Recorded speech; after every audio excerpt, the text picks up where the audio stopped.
ప్రియమైనటువంటి దేవుని బిడ్డలారా, మన ప్రభువైన యేసుక్రీస్తు నామములో మీ అందరికీ మరొకసారి వందనాలు తెలియజేస్తూ ఈ సమయంలో కొన్ని నిమిషాలు మనం దేవుని వాక్యాన్ని ధ్యానించుకుందాం. సమాజంలో మనం చూస్తే ఈ రోజున కొన్ని కుటుంబాల్లో తృప్తి లేకుండా జీవిస్తారు. ఆ కుటుంబాల్లో సమృద్ధి ఉండదు.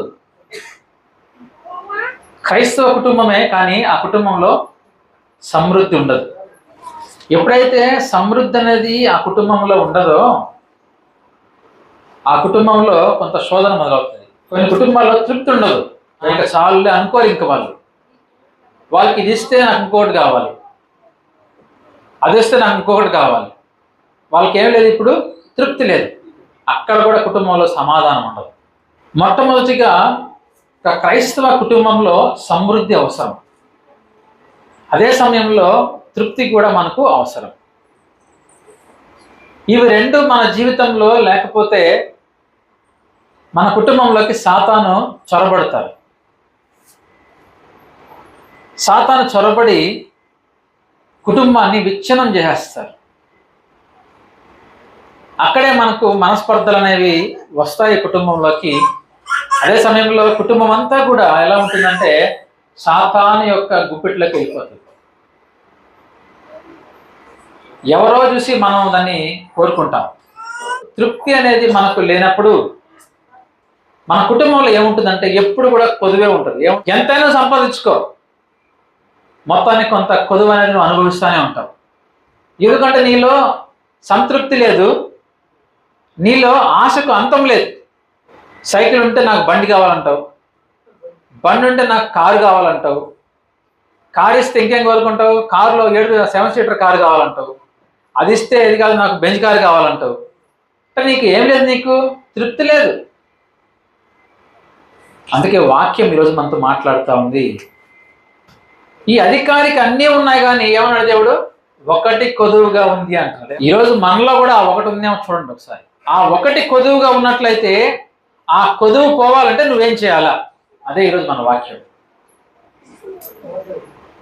ఈరోజు మనందరి జీవితాల్లో మన అన్ని కుటుంబాల్లో కూడా ఎంతో కొంత కొదువుగా ఉంటూనే ఉంటుంది. అది జ్ఞానంలో కావచ్చు, మన బిడ్డలకు, లేకపోతే మన కుటుంబంలో భర్తకు ఆరోగ్యంలో కావచ్చు, భార్యకు ఆరోగ్యంలో కావచ్చు, లేకపోతే మనకు అంటూ కొంత సంపాదిస్తూ ఉంటాము, అన్నీ వెళ్తూ ఉంటాయి బయటికి. ఏమైంది? కొదువుగా ఉంది సార్. మనం ఎన్నో ఇలాంటివి మనం వింటూ ఉంటాం. ఈరోజు కొదువు అనేది మన కుటుంబంలో లేకుండా ఉండాలంటే మనము వాక్య ప్రకారం చూద్దాం ఒకసారి. కీర్తనలు 34వ కీర్తన 9వ వచనం చదువుకుందాం. యెహోవా భక్తులారా ఆయనందు భయభక్తులు ఉంచుడి. చాలండి. యెహోవా భక్తులారా ఆయనందు ఏముంచాలి? భయభక్తులు ఉంచండి. ఈరోజు మనకు భయభక్తులు ఉన్నదా? అదే ప్రశ్న ఈరోజు. భయభక్తులు రెండు అవసరం. నీకు దేవుని పట్ల భయము, భక్తి రెండు ఉండాలి. ఏ ఒక్కటి లేకపోయినా అది కొదువే. కొందరికి భయం ఉండొచ్చు, వాళ్ళకి భక్తి ఉండదు. కొందరికి భక్తి బాగుంటుంది కానీ భయం ఉండదు. మనం గమనిస్తే ఎవరైతే భయం ఉంటుందో, ఎవరికైతే భక్తి ఉండదో వాడు చర్చికి రాడు. వాడికి ఏముంది? భయం ఉంది, వాడికి భక్తి లేదు. వాడు చర్చికి రాడు, వాడు ప్రార్థన చేసుకోడు. కొందరికి భక్తి ఉంటుంది, భయం ఉండదు. అని అర్థం ఏంటి? చర్చికి వస్తాడు, ప్రార్థన చేసుకుంటాడు, వెళ్తాడు, మళ్ళీ ఇష్టానుసారంగా జీవిస్తాడు. ఆయందు భయభక్తులు ఉంచువానికి ఏమీయూ కొదువలేదు. భయభక్తులతో నీవు ఉన్నావా? అయితే నీ ఇంట్లో కొదువు నీకు ఉండదు. నీకు భయభక్తులు లేదా? నీ ఇంట్లో ఎప్పుడు కొదువు ఉంటానే ఉంటుంది. అంతే. ఇంకా ఎంత సంపాదించు, నువ్వు ఏమైనా చెయ్యి. ఏమయ్యా అంటే మా ఇంట్లో కొంత అప్పు ఉందండి, మా ఇంట్లో పరిస్థితులు బాగాలేవండి, మాకు కొంత కొదువు ఉందండి. ఆ కొదువు అనేది ఎప్పుడు కొనసాగుతూనే ఉంటుంది. కొదువు లేకుండా ఉండాలంటే ఎలా మనం బ్రతకాలి? ఎవరి కుటుంబంలో, ఎవరి జీవితంలో కొదువు ఉండదు అనేది వాక్యానుసారంగా మనం చూస్తే ఒకసారి అంటున్నాడు. ఫస్ట్ పాయింట్, భయభక్తులు కలిగి మనము బ్రతకాలి. ఇద్దరికి కూడా, భార్యాభర్తలకి భయభక్తులు ఉండాలి. లేదా ఏదో కొదువు ఉంటుంది. 10వ వచనం చదవండి. సింహపు పిల్లలు లేమి కలవై ఆకలి కొనను. యెహోవాను ఆశ్రయించు వారికి ఏ మేలు కొదువై ఉండదు. యెహోవాను నువ్వు ఆశ్రయించాలి. ఏ మేలు కూడా కొదువుగా ఉండనే. అన్ని మేలు ఉండాలని కుటుంబంలో అంటే నువ్వు ఎలా ఉండాలి? ఆయన ఆశ్రయించాలి. నువ్వు ఆయన దగ్గరకు నువ్వు రావాలి. ఈరోజు నువ్వు మందిరానికి రావు, నీకు దీవెనలు కావాలి. నువ్వు మందిరానికి రావు, నీకు ఆరోగ్యం బాగుండాలి.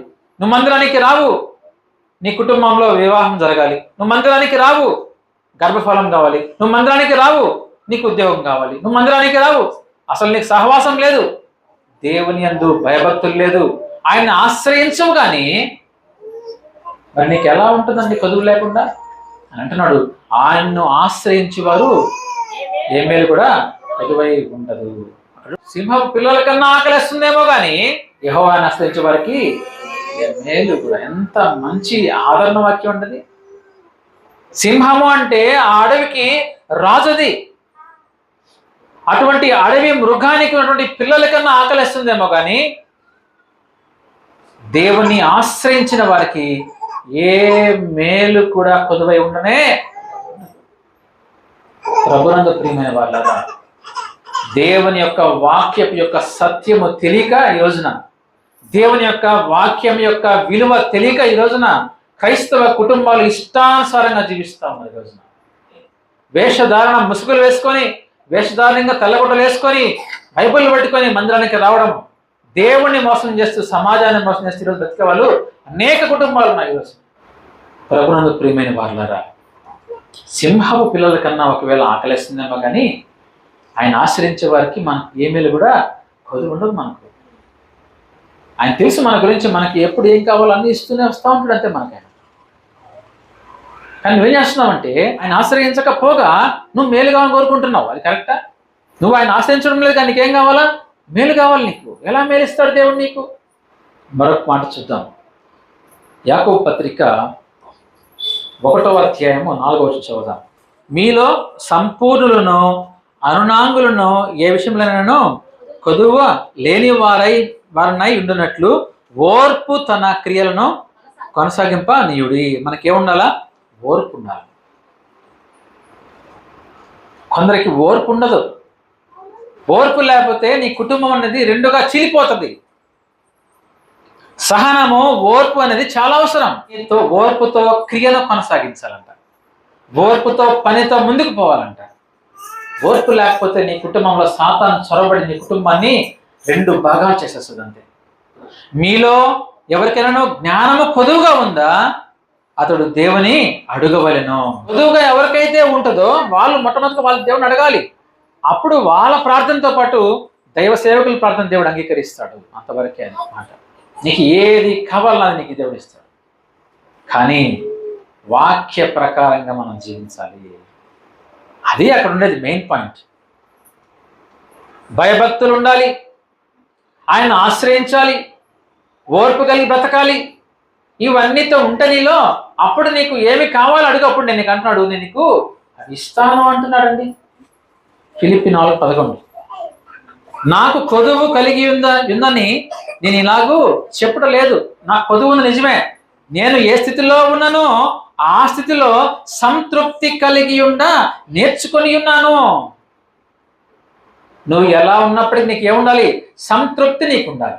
అపోస్తలుల కార్యం 4వ అధ్యాయం 35. ప్రతి వానికి వాని అక్కర కొలది పంచిపెట్టిది కనుక వారిలో ఎవరికి కదవలేకపోయాను. ఎవరికైతే అక్కరి ఉంటుందో వాళ్ళ దగ్గరికి వెళ్ళి నువ్వు పంచాలి తప్ప, అక్కరిగా ఉంది కాబట్టి నువ్వు ఇచ్చావు కాబట్టి అక్కడ కొదువు అనేది లేకుండా కనుక ఇవన్నీ కూడా మనం నేర్చుకోవాలి ఈరోజు. కనుక ప్రభునందు ప్రియమైన వాళ్ళారా, ఈరోజు మనతో దేవుడు మాట్లాడుతున్నాడు. నీకు కొదువుగా ఉంటే నువ్వు దేవుణ్ణి అడగనంటున్నాడు.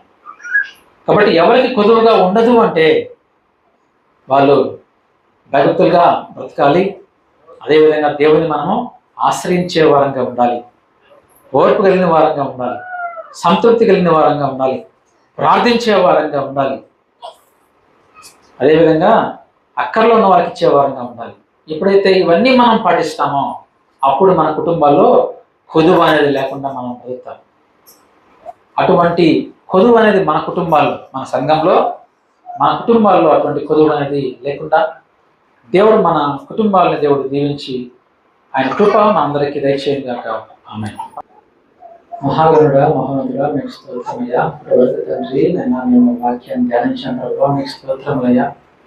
తండ్రి ప్రతి ఒక్కరినైనా ఆ వాక్యాన్ని తండ్రి విడిచిపెట్టుకున్న తండ్రి వాక్యానుసారంగా జీవించేటువంటి జ్ఞానం ఇవ్వమని కోరుతున్న ప్రభావ మీకు స్తోత్రములు. అయినా వచ్చిన ప్రతి కుటుంబాన్ని మీరు జ్ఞాపకం చేసుకున్నయ్యా. వారి కుటుంబం మీద తండ్రి మీ చూపు నుంచి ప్రభావ తండ్రి మీ కృప తండ్రి వారితో ఉంచినైనా ప్రతి ఒక్కరికి ప్రభావ వారికి తగిన విధంగా తగిన సమయంలో వారికి దీవెనతో నింపమని విజ్ఞాపన చేస్తున్నాం తండ్రి. వట్టి వారిగా వెళ్ళకుండా తండ్రి ప్రతి ఒక్కరినైనా తండ్రి వారికైనా మంచి ఆత్మీయ జ్ఞానం మంచి జ్ఞానంతో మీరు దీవించమని వాళ్ళ కుటుంబాన్ని ప్రభావ ఈ వారం అంతా తండ్రి వాళ్ళని బలపరిచి ప్రతి ఒక్కరికినైనా ప్రతి కుటుంబంలో అయినా మంచి ఆరోగ్యము మంచి శక్తి నెమ్మది ప్రతి ఒక్కటి ప్రభావ మీ కృపను వారితో మంచి ప్రభావ నడిపించమని యేసుక్రీస్తు నామములో అడిగి వేడుకుంటున్నాను తండ్రి. ఆమేన్. పరలోకమందున్న మా తండ్రి పరలోకమంది ఎలాగో అలాగే మాకు కావాల్సిన ఆహారం మాకు దయచేయి. మా భక్తులను క్షమించిన ప్రకారం మాకు క్షమించి మన సోదరులతో తాకించు. ఎందుకంటే రాజ్యము బలము మహిమ తండ్రి కుమార పరిశుద్ధాత్మ త్రియేక దేవుని యొక్క కృప ఆదరణ ఆయన ప్రసన్నతన మీకు నాకు మనందరికను సదాకాలం తోడై ఉండి నడిపించి దీవించునుగాక. ఆమేన్. ప్రభునామములో అందరికీ వందనాలు.